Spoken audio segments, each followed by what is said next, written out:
would you vote to end farm subsidy programs? My inclination is to say yes, but I'd have to get more information on it. In a lot of ways it's good. In some ways you're ruining a business, but it's got to be a compromise someplace. You know, and it may be a fact that this year we need it, or we need it like for corn, but not for soybeans. So we may need it, but we may need different rules on when to use it and how to use it. To what extent do you believe that in an enlightened democratic society, the citizenry should be bound by any type of financial and social commitment to support the greater good of all Americans? You mean like welfare? That would be an example. Well, I don't remember the exact quote, but I remember St. Paul says, you don't work, you don't eat.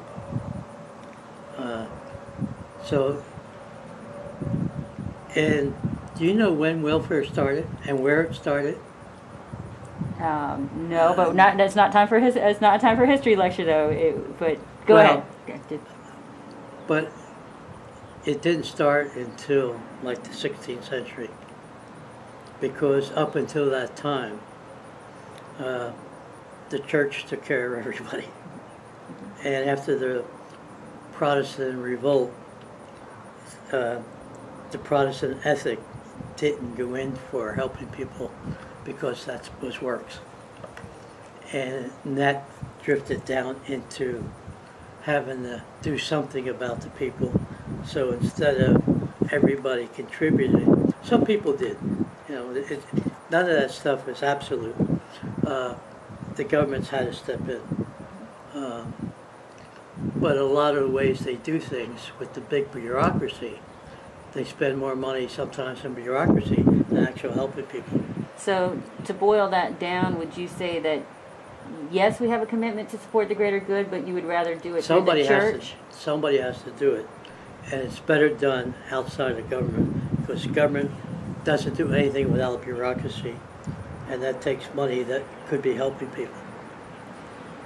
How would you assess today's political culture in D.C., and how do you think you can be a productive representative of Missouri within this framework?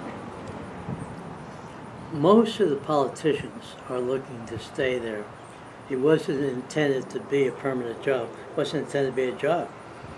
I was just reading some of the stuff this morning while I was waiting for you. You were supposed to go there just like our state government. You have your own job, you go there, do what you have to do, and you go home and work. And the federal government was supposed to be that way. So if we had that kind of system, things would change a lot. People would be more in touch with their constituents.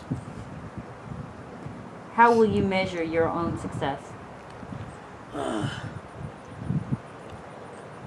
If we cut out all the waste of government, get rid of all the institutions that have been logged onto the government that isn't in the Constitution, do we actually need a Bureau for Indian Affairs after all these years? We don't need education department. That's a state's right.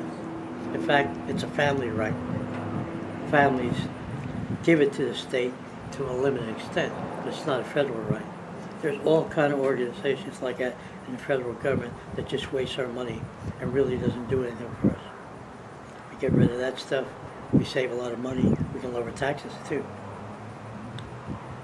Mr. Frank Van, thank you very much for taking the time to talk to us this morning, and I appreciate you participating in the democratic process. Okay. Now, turn it off and I'll tell you about